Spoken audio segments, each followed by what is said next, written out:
all, thank you all for coming to this room in this building. I teach at 2 in this room, so you're making it very easy for me to be here. So, welcome. We had an hour to talk about a really big topic, so we're going to move pretty quickly through things, and I'm going to go through this presentation very quickly so that we can open it up for questions. I know that a lot of people have questions about how to approach the IRB, how to decide what kind of qualitative methodology to use. So let me quickly go through some basics and then we'll open it up. Does that sound like a plan? Usually I go around the room for names, but you're a lot of people and that would take a really long time, so just wave at each other.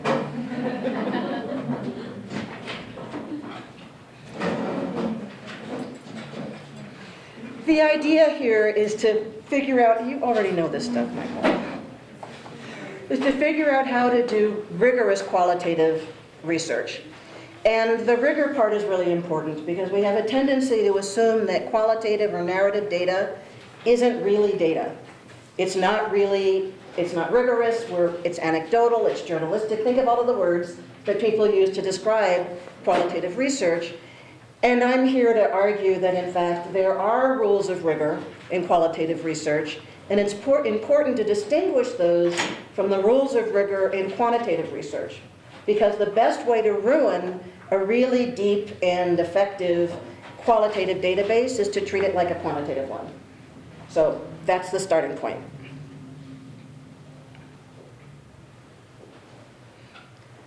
First of all, just off the top of your mind, when you think of the best storyteller you know, who is that?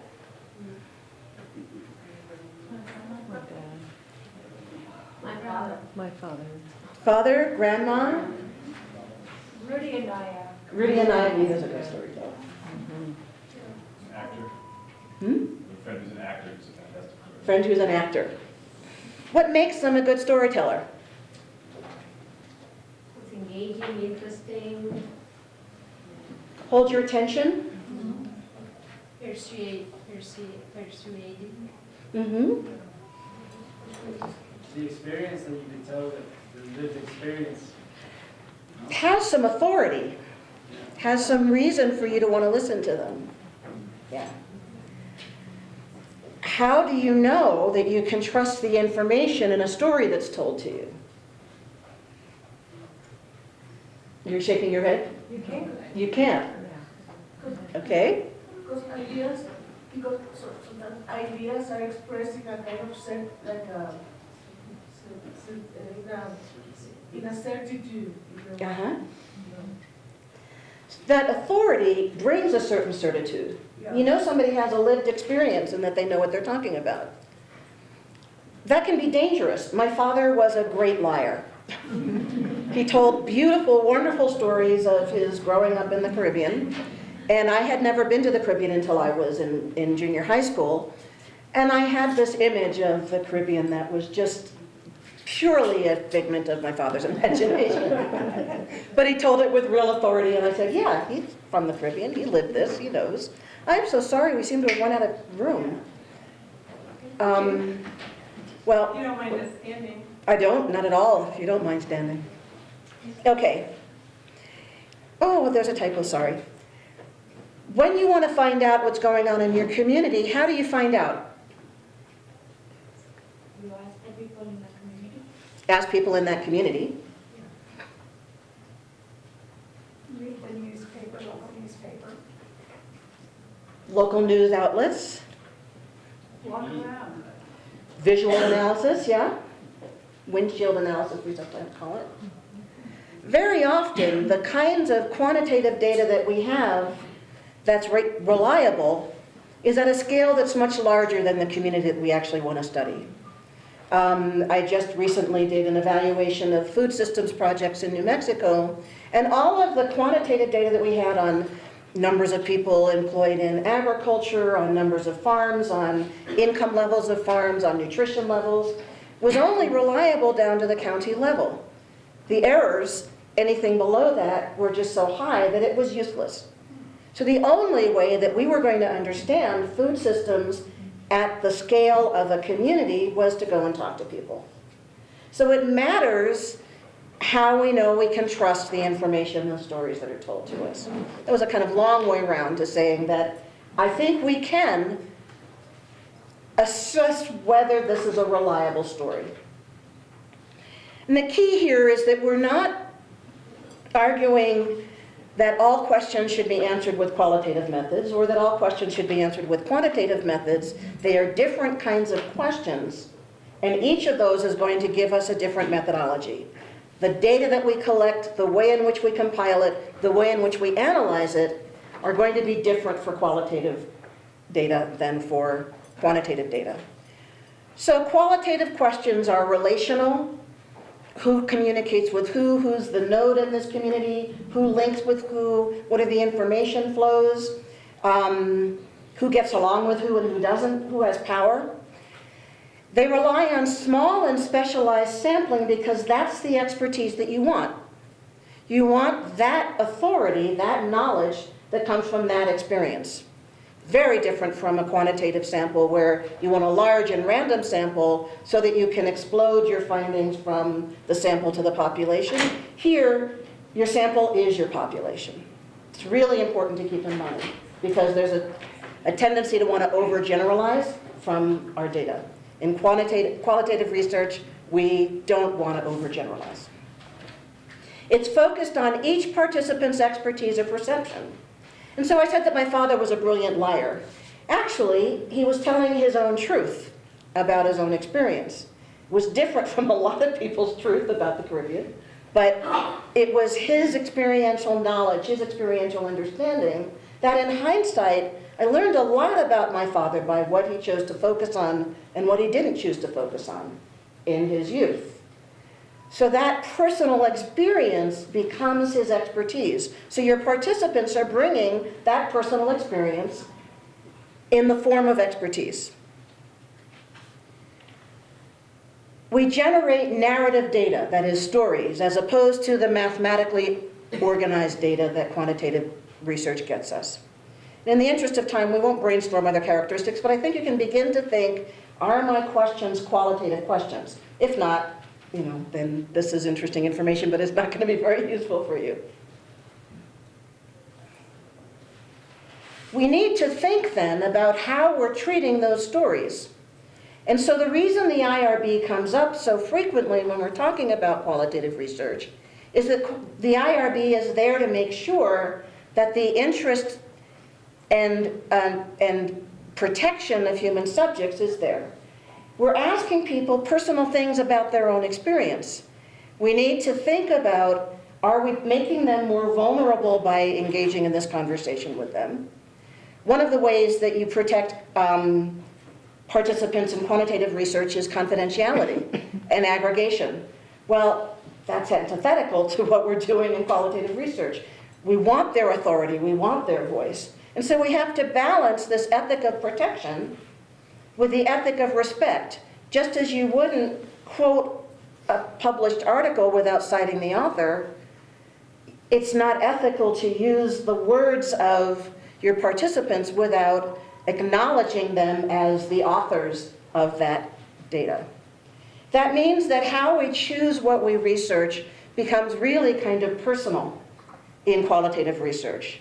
And this is beyond just satisfying the IRB, it's satisfying the ethics of the engaged research that we ask, is this question important? That is, even if it might be increasing someone's vulnerability, is what we learn worth it? Is it worth it to that participant, not to the world in general, but to that participant? So for instance, doing research with dreamers, undocumented youth immigrants who don't have papers, and so just by virtue of talking to you, increase their vulnerability. Well, it's up to the participant to decide whether that narrative is going to be important for their policy agenda, in this case, getting the DREAM Act passed, to make it worth their while to put themselves in that danger. So that's the ethic of respect. We're respecting their ability to decide how much of themselves they're willing to reveal, and it's our responsibility to make sure that we're not either wasting their time or worse, making their situation worse without any possibility of making it better off. And so although we're not injecting people with plutonium in qualitative research, there are some really substantial ethical questions that we need to keep in mind as we're going through this work. So with that framework, let's talk about how we develop a qualitative, I'm sorry, I used this in an evaluation, a qualitative research framework. Make sure that our question is a qualitative question. If we want to know how many people are planning to vote for who, that's not a qualitative question. Do a poll, analyze it quantitatively. Carefully select our participants. One of the things that can ruin a qualitative database and make it not worth our participants' time is to just randomly ask people stuff. You know, the people who happen to be in the office that day. What you're trying to do is ask people who have the expertise to answer the question that you want answered. Carefully document those participants' insights.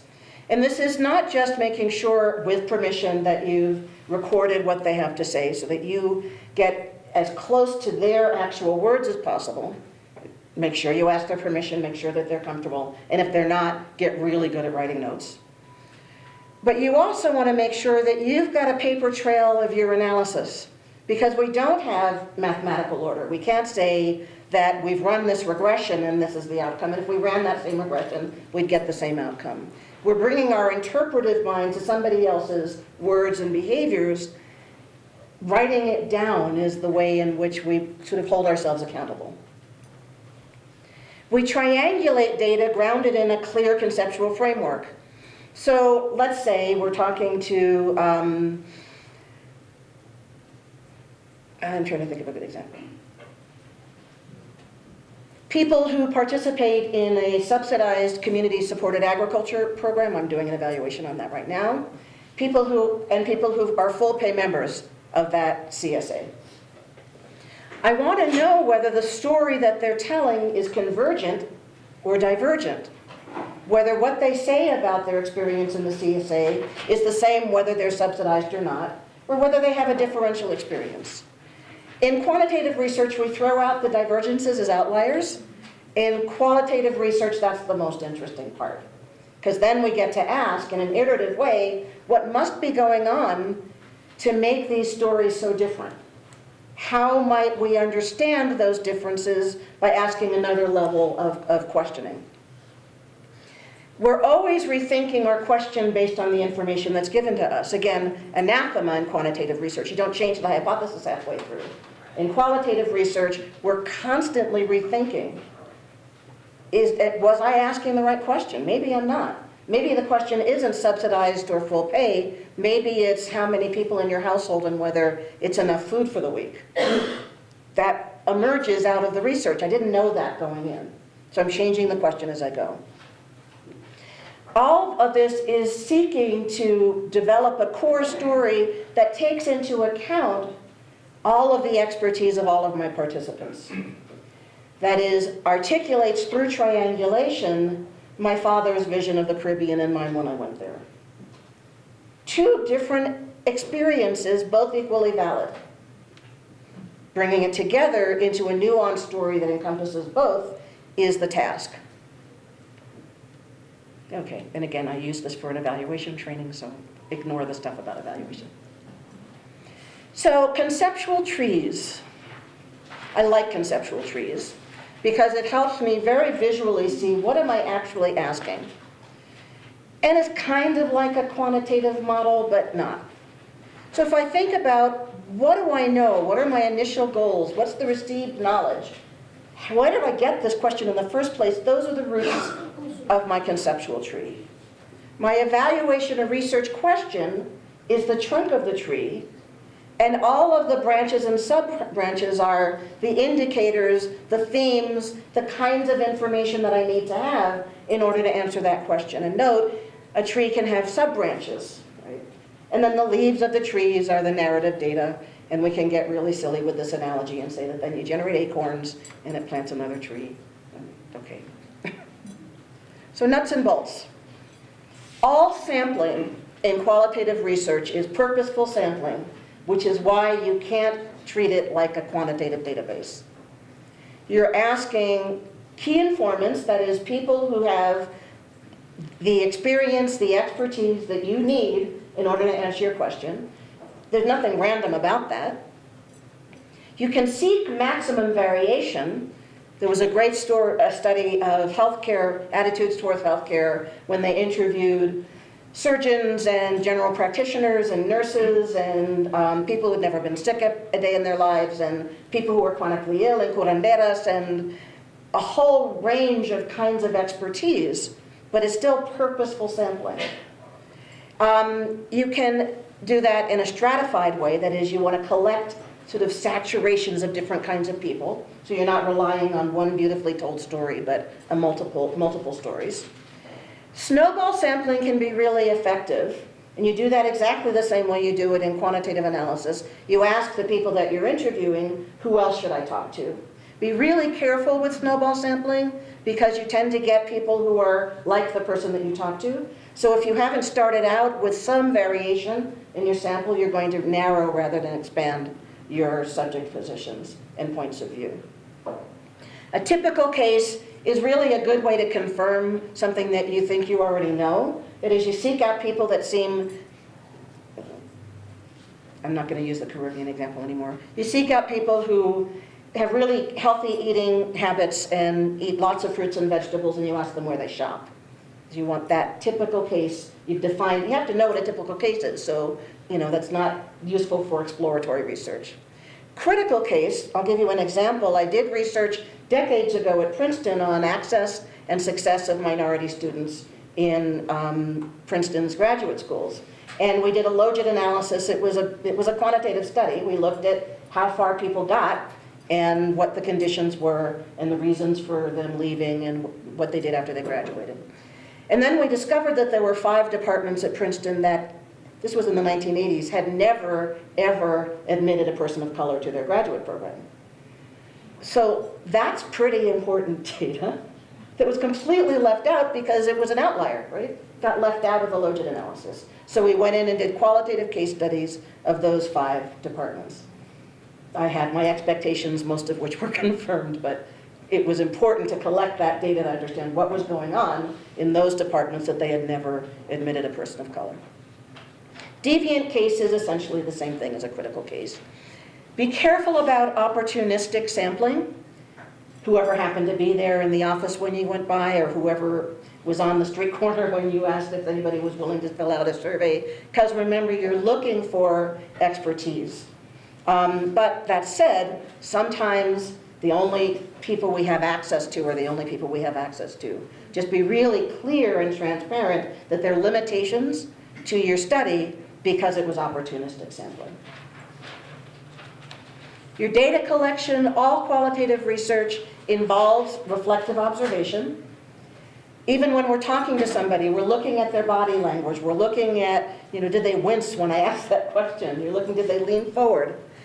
You also can be observing people in public places, for instance, understanding whether public places function well as a public space. Go and you observe people in the space.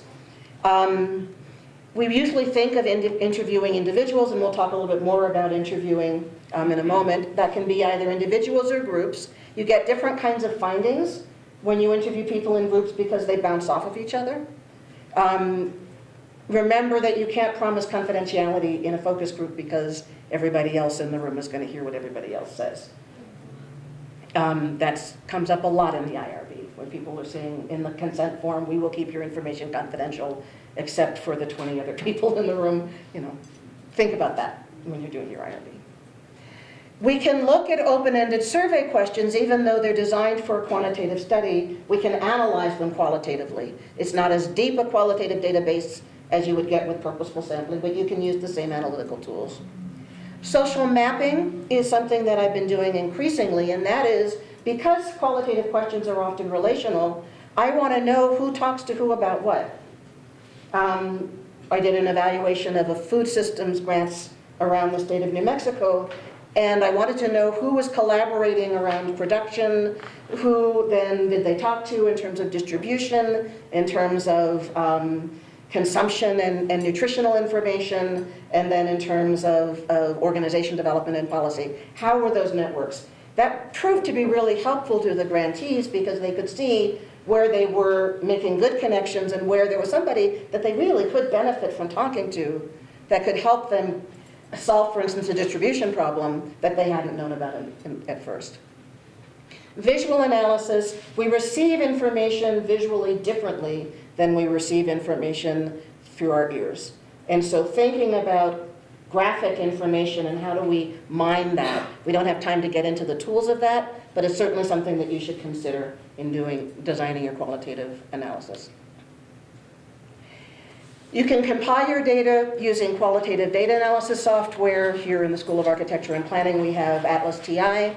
You can also use a spreadsheet. You can use Word and use the indexing function. You use keywords and you see where things are. But the key here is that you want your text to be coded. You want characteristics of that block of text to have all of those characteristics to be attached to the text. So for instance, I want to know how full pay members of the CSA feel about the variety of food in the CSA bags. And I want to know how subsidized people feel about the variety of the foods. So if I have a block of text that's talking about the quality of the food, but I don't also code it full pay or subsidized, then I'm not going to be able to pull that out and see the connection.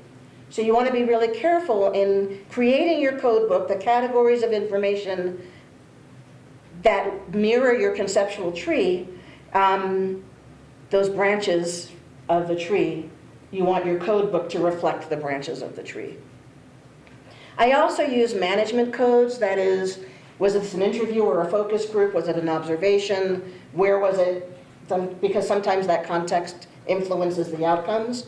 And subject position codes are really important. In this case, full pay and subsidized are two subject positions. They're characteristics of the person experiencing the CSA that I want to be able to attach to the data. Your first order coding should be really, really broad because essentially your analytical method is reading. So you pull up all of the blocks of text that have to do with variety of produce. You read that and you say, there's some sub-themes here. Nobody knows what to do with sprouts, so I'm going to go back and recode for sprouts. That actually turns out to be true. People had lots and lots of sprouts and no idea what to do with them. I didn't code for sprouts in the beginning because I didn't know that was a theme that was going to come up. So second order coding is a refinement of your first order coding. Checking for truthiness. We don't have time to go to the Stephen Colbert, but actually I can send you the PowerPoint. You can send it out to people and you can check that out. Truthiness is when you believe, absolutely are certain in your gut that something is true no matter what the facts say. I've heard it called, and this is really horrifying, that we're in a post-fact era. That just, don't get me started. Okay. Don't be truthy. And it's so easy to be truthy in qualitative research because, my father told this beautiful story. It was compelling. It was all the things that you said that a good story is. It was only true through his both lens of time, it had been a long time since he lived there, and his imagination. All of that is not, it's truthy to the extent that when I came back and said, well, I saw something really different, he said, no, what I told you was the truth. Right? So what you want to do is use triangulation to avoid truthiness. To ask what is specific about the characteristics of the person who told that story that gave them that lens on the story. And how is that different from me, his daughter, and my lens on the story? So we're recognizing that people feel strongly about the truth of their story, but that all truth is partial, and that our task is to try to bring it together into what Levi Strauss called a bricolage. I like the word. It's like a collage. It's like all of the patterns all of the pieces until they make a bigger pattern. I do that by creating triangulation matrices. So for all of the themes, all of the branches in the tree, I ask full pay members, subsidized members, or men or women, international students, US students, whatever my subject positions are, and there can be, it's not just dichotomous, there can be multiple ones. And I ask, for this theme, quality of produce, am I getting a different story? And actually, in the CSA one, we discovered that people who had grown up in rural areas and farmed had a much different view of the range of goods that were in the bag than people who had grown up in urban areas. That emerged as a subject position that we wanted to triangulate against. So the final column is the triangulated findings. We read what we see in each of those cells and say, so what's the convergent or divergent story here? People who grew up on farms, produce their own food, are much more cognizant about what fresh food looks like, and so therefore, productively critical about the food in the CSA bags. People who have been shopping in supermarkets for their entire lives have a less discerning eye about the quality of the produce. So that's a divergent triangulation, that's a finding. I also learn a lot about people who grew up in rural settings as I look at what they had to say about each of the themes. So in a sense, I'm getting an understanding of the subject position down the columns and an understanding of the theme across the rows. That's how I merge these multiple expertise, this multiple expertise. And then the core story is the combination of all of it together. Another way, yes? Can you go back? Sure. How do you handle the focus group information? Because you have subject position 1, position 2, position 3. I just wonder, how do you handle that? Well, there are a number of ways to do group interviews. In the focus group interview, it's called focused because you bring people with similar experiences together. And in a way, that makes it really easy because you had for instance, we were doing research on how people feel about affordable housing. We had focus groups with neighborhood association members. We had focus groups with people in the building trades. We had a focus group with bankers. We had a focus group with homeless service providers, et cetera. So those became the columns, and what we found from those focus groups were encapsulated in the cells of those columns. When you have a mixed group, then you have to, and I always encourage, if you're doing a group interview, bring along a friend to record and take notes because it's really difficult to both facilitate and take notes. And then you want to have that person make a note of who said what so that you can separate out what's been said. Member check is another way to check for truthiness. Member check is basically going back to your participants and saying, these are the findings that I discovered, what do you think? And it helps, especially since I always try to write down what my a priori expectation is before I start the research. What do I think I'm going to find? That's a check for myself against truthiness. If I'm getting exactly the findings that I expected I was going to get, I don't trust myself.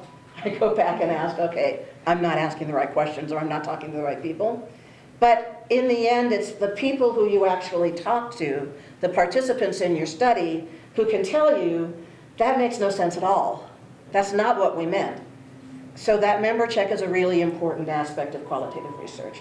It holds us accountable. It also empowers our participants as co-researchers, and they then have access to the information that you've discovered as immediately as possible that may help them as they move forward in their own lives and their own, I mostly work with community organizations in their own programming. Sharing results. When you're writing the core story, think about whether your findings actually answer the evaluation questions. One of the one of the tricky parts about narrative data is that it's all interesting. And it's all like fascinating, and it may have absolutely nothing to do with the research question that you're trying to answer. I did research on women's production cooperatives in a community that had very serious alcoholism among men. And so obviously one of the things that the women talked about a lot was alcoholism among men. But its connection to how those cooperatives worked was like a paragraph's worth of stuff. I had buckets of data about it. I had to put it aside and focus on the actual research question. Has your evaluation shifted your conceptual tree, your analytical framework? Write that down. That's part of your findings. This is what I thought was going on, then I did this research, and now this is what I think is going on. Who is your audience? Who do you want to inform with this information? Again, substitute research for evaluation. What format and style is most appropriate? When we do particularly community-based participatory research, we often are tempted to write in a classically academic way, which disempowers our community participants. So think about the style and format that you're going to present this in. I've increasingly been doing infographics that take a huge amount of information and bring them in a compelling visual way that's really easy but doesn't dumb down the information. What will you do with the findings? How will this translate into action, policy or programmatic action? How will you use this research experience to improve your own ongoing research capacity? And again, I do participatory research, so that's not just my capacity, it's the capacity of my participants. So with that, let's open it up and talk a little bit about, I know that one of the things that people have expressed interest in is how to go about doing interviews, and another is the IRB. What should we focus on first? Interviews. Interviews? Okay. One of the ways to think about doing qualitative interviews is to ask, again, what is the expertise that this person has? And it's easy when you're interviewing somebody because of their professional expertise. I want to know about campus planning, so I'm going to interview Ben about campus planning. I don't have to think, well, what is Ben's subject position? His subject position is he does campus planning at UNM. It's more complicated when we're asking deeper kinds of social questions. What is it that that person brings in terms of their authority, their expertise, their experience, their knowledge, and how can I frame my questions to facilitate their opening up about those questions? And there are two ends of the continuum. There's the oral history end, where you ask, you experienced the fire in '06 in this community. Tell me about it. Turn on the recorder, and then you sit back and you listen. The interviewee has total control and power over that. Their narrative is completely their narrative. And very often it's called oral history because it is establishing history. It's not necessarily answering a specific question. It's getting at what happened in that particular period or that particular experience. The other end is the quantitative survey, where you ask exactly the same questions of absolutely every single person. You don't make any changes so that you can aggregate the findings. There, you as the researcher have complete control over the narrative. You ask the question, they can't, if they deviate from the question, you bring them back to the question. You have complete control. Usually you want to be somewhere in between. And especially once you've determined what expertise you're trying to gain from this person, what knowledge you're trying to gain from this person, you need some control over the interview process so that it doesn't go off into other directions. I was a very young researcher when I was doing that research on women's production cooperatives in Mexico. I'm much better now at saying I understand that alcoholism is a really serious issue, and I look forward to talking with you about that at another time, but we only have a certain amount of time here. Can we focus on the cooperative? Or I'll ask a question like, does alcoholism affect your ability to work in the cooperative? I keep bringing it back, but not to the point where I'm completely controlling. You want to have the opportunity for your participants to take you in a direction you hadn't anticipated. That's why audio recording is often really helpful. A lot of people are very nervous. Now you can you can record on tiny little devices that nobody can even see. And when I first started, I had this big old recorder, and people would stare at it while they were talking. And I often found that it was just better to turn it off and take notes. Because if the technology is getting in the way of people's comfort in speaking, you're going to get better information, even though you're not going to capture every nuance, if you just take notes. Again, ethics of this It's best to ask permission to record in advance because people are polite. And if you show up with a tape recorder and say, you don't mind if I tape to you, they'll say, sure, go ahead, even if they're uncomfortable with it. So ask in advance, let them think about it, and if they say no, then you take notes. Yeah. Sorry, just on that very same point about taking notes at a certain point, maybe turning off the recorder, as far as linguistic research goes and qualitative analysis, what are your recommendations for that? I mean, as linguistics, or linguists, we use what is that called? Audio analysis, audio visual analysis of conversations. So a lot of our data depends on a recording. And I feel like maybe taking notes would be a more personal approach to the data gathering in terms of social aspects of the study. But at that point, I don't know, what would you say on that? Well, I would say that in that case, you would need to be really clear about why you need to record, and that make it clear that there's no consequence to the person if they are uncomfortable with that of not participating in your study. In other words, if you have to record, they have to have the option to say, well then, sorry, I'm not going to participate. But yeah, in your case, it wouldn't make any sense not to record because that's exactly what your data is. You had a question and then you had... Yeah, I mean, I guess I was just, this might go along with the IRB, but is it at all weird with collecting these qualitative interviews to start off with a consent form, I mean, does that hinder? Sometimes, but it depends on how you write the consent form. And I'm actually on the IRB, and we've made some changes to the templates for the consent forms. It used to be every possible thing that we could get sued for. So you were asking HIPAA health and information questions when you weren't asking any, you're not drawing blood, you're not doing any clinical things. We were asking, educational records information. It was just all loaded in there. It was 4 pages of legalese, and frankly, I wouldn't participate if I was asked to sign off on this. And so now there are short forms.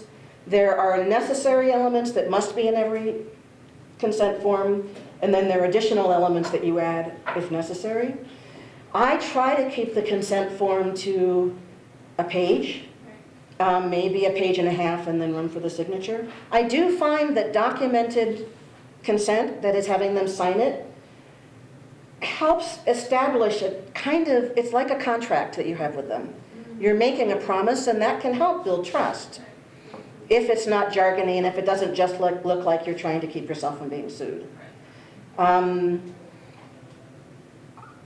only time that I would want to waive documentation of consent or even written consent is when there are literacy issues, and having to read this document and sign it is going to be embarrassing for somebody who's not literate. But then you have a conversation, you still have informed consent, you just don't have the written informed consent.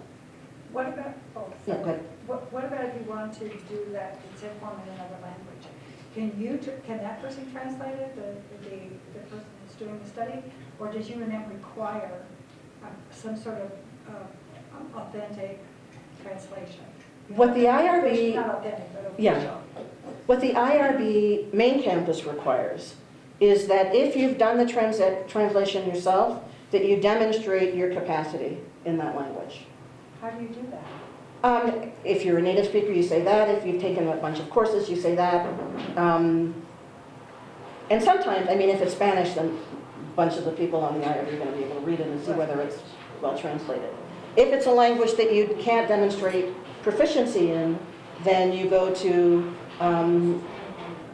Spanish and Portuguese or foreign languages and literature, or Africana Studies for Arabic, and get them to sign off on the translation.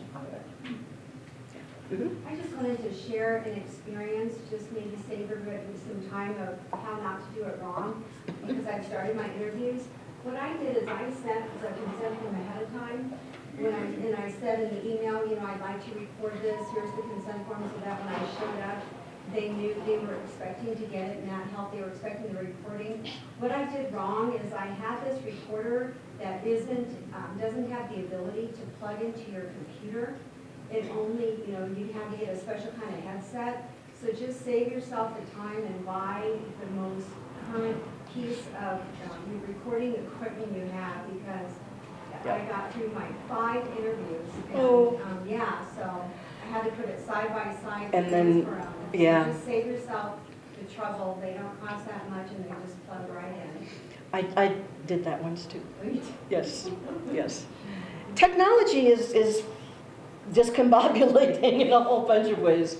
It does intervene with the interaction, and I mean, I'm old school, so I think it flummoxes me more than other people, but it adds another participant in the conversation, so. And people would say, well, why don't you just use your phone? And I said, no, to me, that's not confidentiality. You know, it seems like it needs to be a separate unit that's only devoted to that. Well, purpose. if you do recordings on a device that you use for other things, then immediately after you do the recording, it should be transferred to a password-protected hard drive kind of situation, or a flash drive, whatever, as long as it's password protected, and then deleted from that device. So you can use your phone, you just need to be efficient about how you're going to transfer the information. And remember that, I mean, ask yourself the question first, do I need to promise confidentiality here? We start in the IRB, there's a presumption that confidentiality is better than not. But if people are their own autonomous self-subjects, if they are the authorities on their lives, then maybe it's violating the culture of respect not to name them. So depending on what it is they're talking about, and they get to decide what the balance is between risk and benefit here, they may decide that they really would rather speak on the record. I usually do. I mean, whenever I'm interviewed, I kind of consider myself an author speaking here. You wouldn't interview a senator and say, you know, some random senator said this. You would say Martin Heinrich said that. Was there another question over here, and then we'll go back to here? Wait, okay, go ahead. Actually, about confidentiality, so if you're doing a CDPR, right, and if you're doing affordables, and the participants do not have the interest of, you know, using pseudonyms, but rather in affordables, they're gonna be public. All of this is gonna be public. So will the IRB have a special consideration to that type of project, especially with action research? Yes. And the idea here is that you make an argument one way or the other.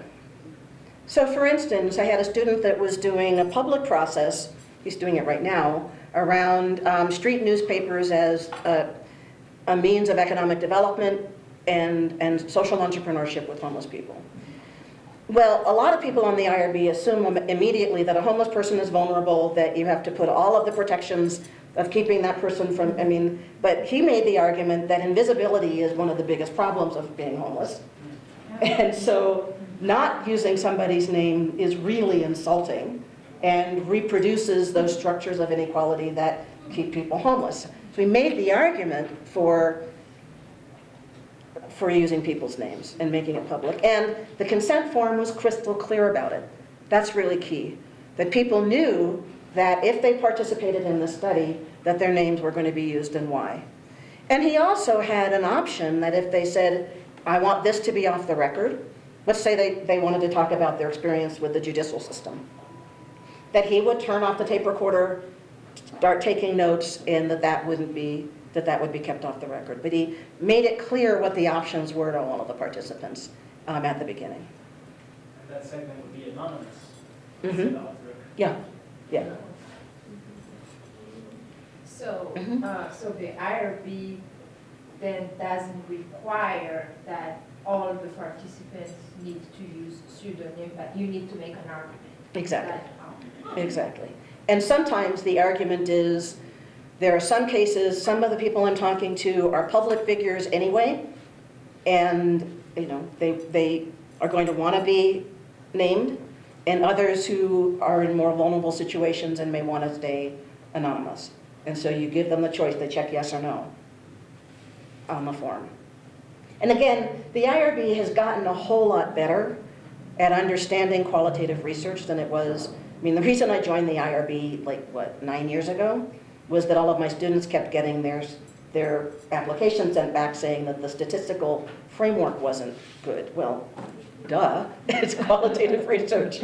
So it's gotten a whole lot better, and there's much more awareness and understanding about these kinds of things now. But you do have to, the majority of the IRB members are quantitative researchers, so you've got to explain things to them. I think that they have a tendency to assume, I mean, we all do this. Our first reference point is the kind of research that we do. So if I'm reading a complicated mathematical model study, I often will call up a colleague and ask them to take a look at the methodology. And again, the IRB's purview isn't whether it's good methodology, it's whether you're wasting people's time. Right? So if you're collecting data on something that couldn't possibly lead to new knowledge or lead to any kind of social benefit, then you're going to weigh the risks of that research differently than if this is research that's going to have an enormous amount of policy or health or other kind of social benefit. So you want to weigh the risks and benefits, and every IRB member, we go through multiple trainings on how to weigh risks and benefits. So if somebody looks at a methodology and says they're going to collect a whole lot of useless data and they're asking nosy questions, then they're going to be worried about the risk and benefit. If there's a reason, if they understand the methodology and those questions may be nosy, but they're protections for the participant to control how much information they share and what kind, then they're going to say that the risks and benefits are balanced. Mm-hmm. Just a quick question. On your conceptual tree, what did the leaves represent? The leaves. The leaves are your data points. It's the narrative. It's what people tell you. So let's say I'm asking questions about experience with the CSA. One of the branches or sub-branches is quality of the food, and then the leaves are what people say about the quality of the food. Okay. I know, I'm stretching that analogy like Could you thin. go back to that slide? Sure.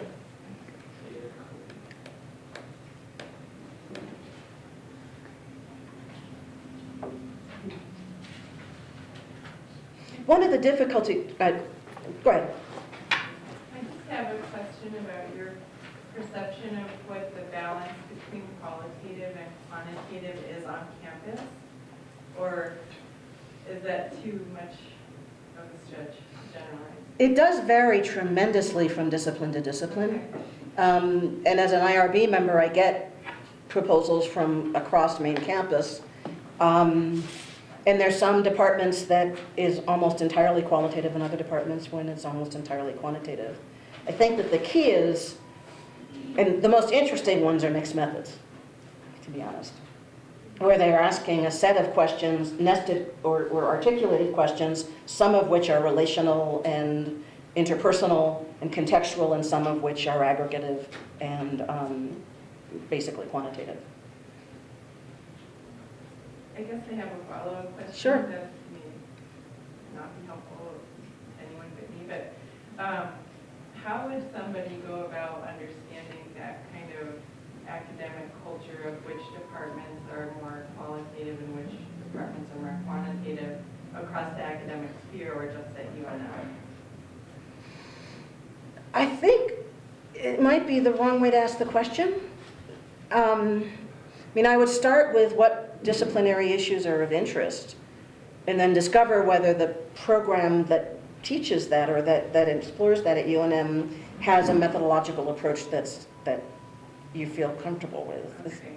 Well, I work with colleagues at the library system, and so it's helpful to us to know how to help students and have more sense of where they're coming from in their college or department.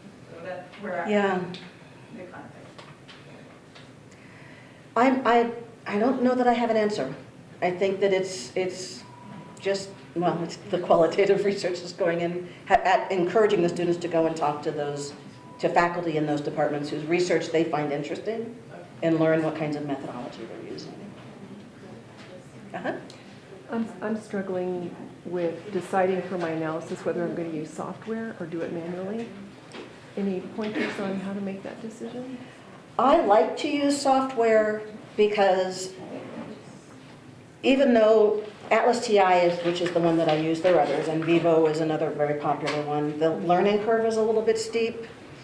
It's got a lot of functionality. You can code graphics, for instance.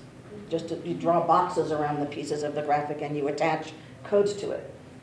You can do intersecting reports. You can ask for everything that is either or both and, 2 codes, 5 codes. You can do those kinds of complex searches pretty easily, but the learning curve is a little steep, and if it's a small study, I'm not sure it's worth it. The learning curve is steep just in general with software, or for in vivo over Atlas? I found both in Vivo and Atlas TI took a while to learn. Okay. Now that I use it, I think it was worth my time, but I use it all the time. Yeah. Excel, thank you. Excel is also pretty good. The problem with Excel is that it's still going to ask, and go back to our matrix, it's still going to force you to put things into categories. So instead of taking a block of text and attaching codes to it, you're taking the text and moving it to a cell. And so it's harder to keep the context. But they both work. I've only done indexing with Word once. And it worked. It was a tiny little study, though. And the problem with that is basically it's word specific, so it's harder to do broader searches. Okay, where all of the places that the word organic comes up, and if you did a search on that, you'd have to go point by point by point and see what they were saying about organics. But all of them work. Choose the one that's most appropriate to your scale and your purposes. There was a question in the back end. Yeah. Okay. Oh. That was fast. Yeah. Okay, so some of the, now you have access to, what did you say, Atlas? Atlas TI. Through your department. Yeah. Is that, okay, some things like EndNote, people have to pay for it, they can go from the library. Zotero is free. TagNotate you have to pay for. So is there some place where, how can you find out what's available, like either through your department or through the library? What's available for free because we're UNM students? Yeah, I don't know. Or what people have, yeah. I can tell you, I work in a library too, and we are adding in vivo and the Centennial Science and Engineering Library, so it will be open. I know a lot of the departments like sociology has in vivo in their lab, and so one of the things I wanted to try to do as a librarian is try to pull that information together better. That'd be so great. see like resources like people like you and tools, and there's also some free ones too, which the education school has a qualitative research group. Yes, there is a project called Methodology Group at the College of Ed, and so actually what we have is the Vivo and TI. Great. And they help everybody, right? You guys will help. Yes, but I also wanted to mention that Atlas TI, I believe, can be free for a month. Yeah. So some students, what they do is they just register online, they use it for a month, they do the coding, etc. It's different with them Vivo. It's a little bit, they are restricted now. Yeah. So. Which one did you say? Atlas Atlas TI. TI? Yeah. You can also, the student version of Atlas TI, and you can lease it, it's a 2-year lease, is much, much more reasonable than the non-student version. It like really shoots up. So if you're thinking of acquiring Atlas TI, do it while you're a student. And there's some cloud-based ones too. What was the one that we went to the training on? I can't remember. Vivo? No, there's another one that's like, you can pay for that month. No, TagNotate, you pay for the software. There's a bunch of different, there's actually a good website. Maybe I'll send it to the, kind of. Deduce, yeah. Deduce and. I've heard about that, but I've never tried it. What's it called? Deduce, DEDOOSE. But I didn't hear quite great reviews. It didn't? You do something? Because they're I cloud-based. don't like that. Ah. Cloud-based, I mean, one of the things about qualitative data analysis software and using UNM computers, make sure that you delete it from the desktop, put it on a hard drive and take it with you. Atlas TI automatically, as soon as you open the software, opens the last project. Oh. Why they do that, I have no clue, because it makes no sense. But yeah, make sure that you have erased every sort of vestige of it, so when it tries to open it up for somebody else, it's not going to show up. Yeah. This is going back to the coding. You mentioned the first coding and the second coding. Would you explain a little bit more? Mm-hmm. The first coding, let's take the CSA, because that's what I'm involved in right now. I had really broad categories like experience with the pickup site, recipes, recruitment, really broad categories, because I didn't really know what I was looking for exactly. Then my evaluation question was also still pretty broad at that point. Then after we did our first order coding, we were able to pull up all of those reports and see that the actual content of the bags was really important, and that there were, sprouts. I can't tell you how many times sprouts came up. I would not have anticipated that. So I went back and I coded for sprouts to see what the sprout story was. So from the content of the bag, you code this second serial. The content of the bag was the big code. Mm-hmm. And then when I read everything that was said about the content of the bags, I discovered there was something weird about sprouts. So that was a much more narrow focus. Yeah, so your first order coding is broad, your second order coding is narrow. And in a really big study, you may have a third order coding or even a fourth. Don't get yourself down the rabbit hole on that though. There's a point at which you got to tell the story. So in the second stage, you just eliminate or just delete the previous codes that you are not going to use? Doesn't matter, because at least in Atlas TI, you just don't search on the previous code, you search on sprouts. I rarely delete a code because I might find it useful sometime in the future. So when you do the first coding, Mm-hmm. or coding, do you already have routines or? Really good question.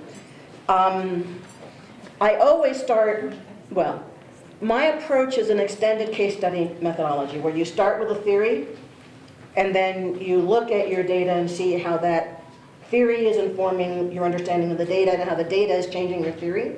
So I always start with a set of codes before I even start to transcribe. But then I keep annotating that set of codes as I learn more, so it gets more refined as I go along. So the first code book, though, is theoretical.